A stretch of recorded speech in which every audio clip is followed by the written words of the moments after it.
We have 50-50 in the United States Senate. That means we have 51 presidents. You all think I'm kidding. It gets harder. Any one can change the outcome. Now the big question is, are there going to be more direct stimulus checks in January? And what does President Biden's Build Back Better bill actually include? Does it include a fourth stimulus check? And does it include an increase to the Social Security benefits every single month?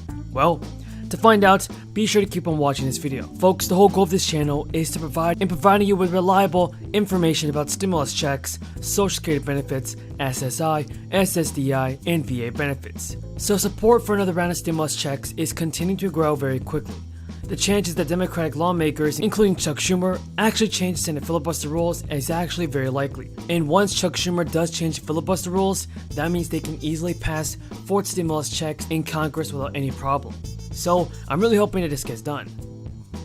And this also means that President Biden's Build Back Better bill will be passed very soon this year. That's very good news.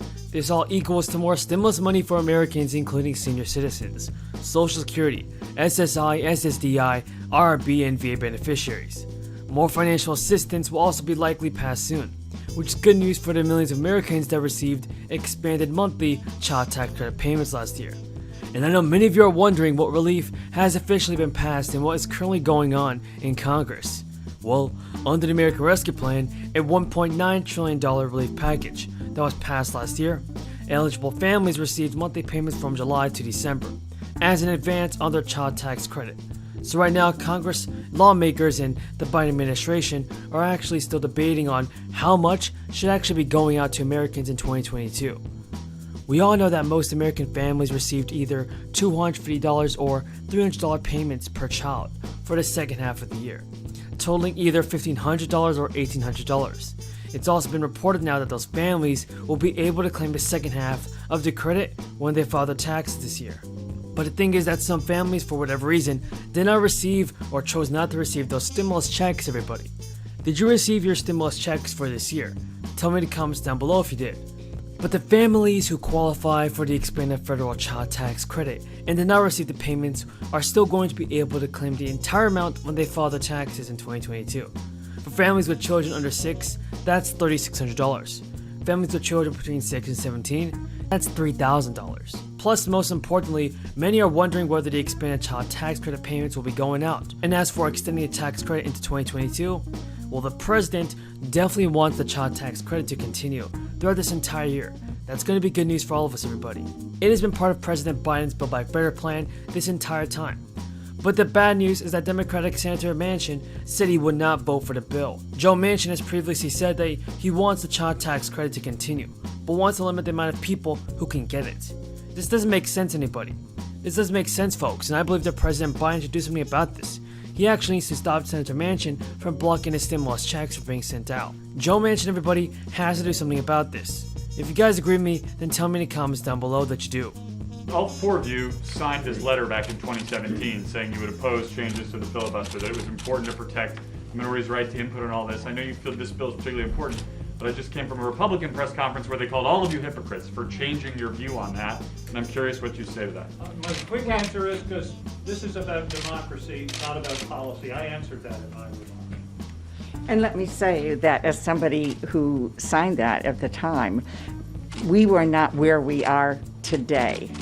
We're in terms of this continual abuse, really the tyranny of the minority using the filibuster, and on top of that, a violent attempt to overthrow an election and a national strategy now, a partisan strategy in Michigan, in places across the country to literally take away people's freedom to vote. So this has changed. I care passionately about climate change and about other issues, but this is fundamentally about whether or not people in our country will have the freedom to vote and whether or not we'll have a democracy.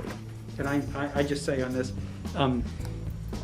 if they were having this press conference that they did today, back in the 1780s, they'd call James Madison a hypocrite.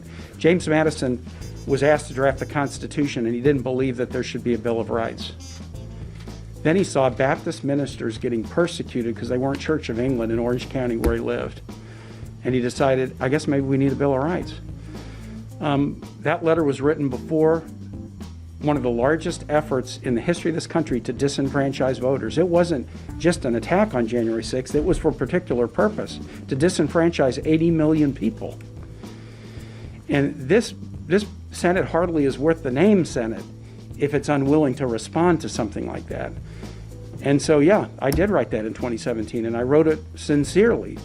But based on what we've seen, I feel like the rational response of anybody is to try to protect the democracy, and that's what these voting rights bills do. Just really quickly, and that is, this is really important for our democracy, number one. Number two, don't think for a second that China and Russia are paying real attention to this and meddling where they can. And number three, we're not talking about doing away with the filibuster.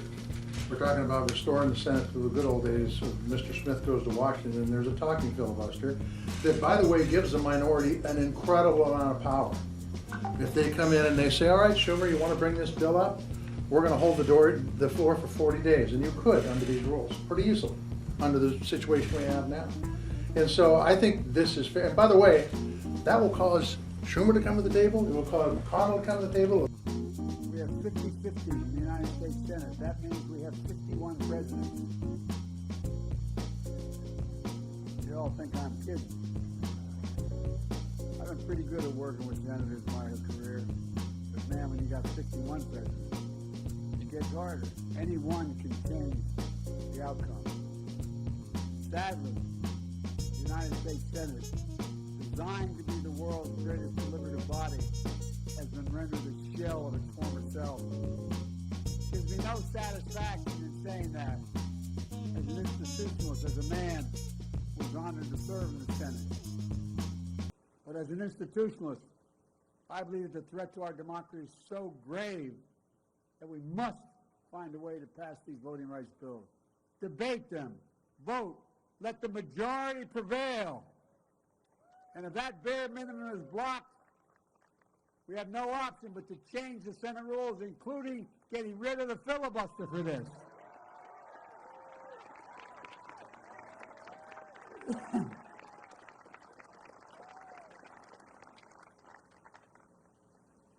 You know, last year, if I'm not mistaken, the filibuster was used 154 times.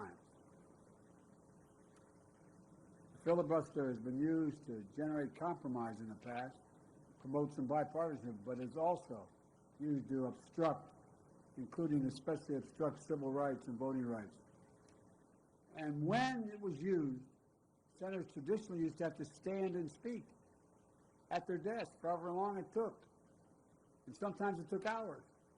And when they sat down, if no one immediately stood up, anyone could call for a vote.